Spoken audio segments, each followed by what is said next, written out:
Hey everyone, welcome back to my channel.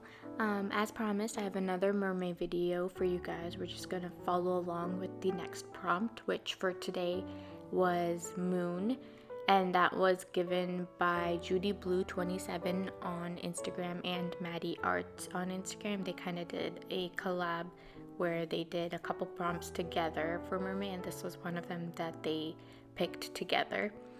I'll have both of their Instagrams and stuff linked down below as usual.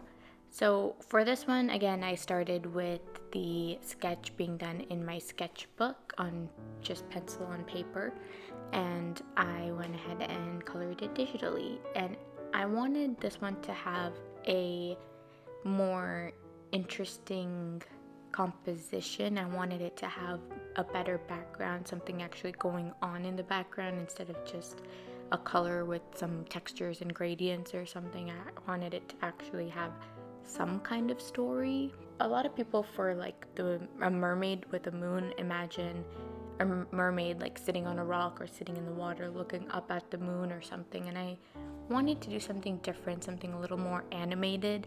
So I decided to, at first I wanted her to sit on the moon, but then that seemed a little too overdone as well. I just wanted something different, and I honestly couldn't get the pose to work with her sitting on the moon. So instead, I had her laying down on the moon, and I actually really enjoyed drawing this pose. It was just so fun and felt just so unique and different, and the way her tail curved over the moon and stuff, I just enjoyed it. I don't really know who she's waving to or looking at down below, but that's okay. I still had fun with it. Here I'm just refining the hair. I wanted her hair to be blonde.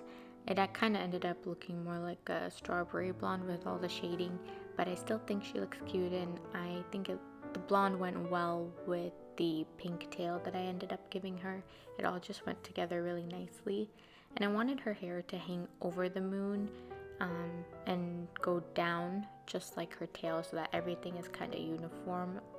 And I did my best with this one to not avoid drawing the hands, because I could have easily like just tucked one away or something, but I decided to just go for it, and if it didn't turn out great, then it didn't matter. Just at least have some hands are better than no hands, and I think they turned out okay.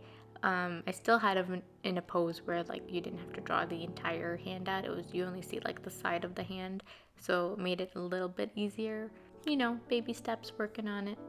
And that was something I wanted to talk about, because I did say in the last video that sometimes I avoid drawing things that I am uncomfortable with in that moment, but it is important to just kind of go for it and just try it. Even if it turns out not too great, at least it's better than completely avoiding it, because the only way you're going to get better at something is by continuing to try it and applying new knowledge or new techniques to try to better yourself in that particular area that you're having difficulty with. For me, I have a hard time with the body proportions, which I am getting better at, and of course the hands.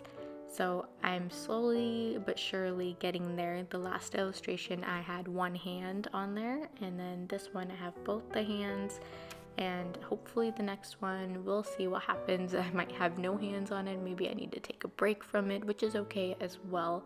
You don't have to push yourself too hard all the time, because you don't want to get frustrated and end up hating it.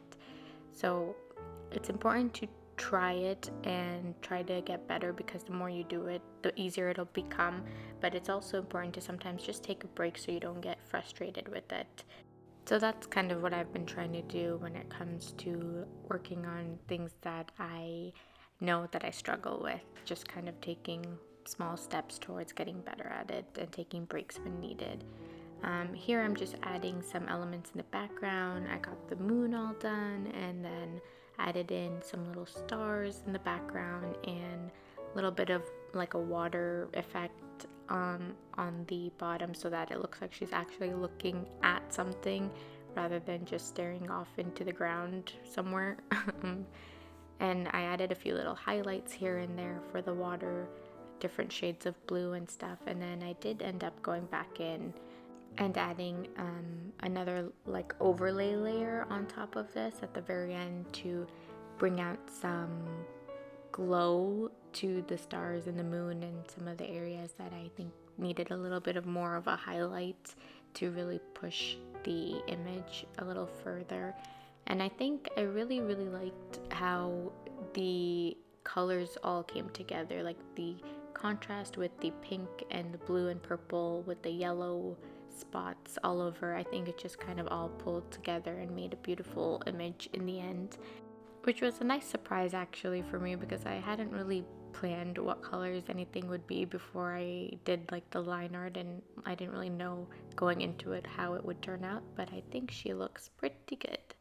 So here is the final image. I hope you guys liked it, and I'll catch you on the next one. Thanks for watching. Bye!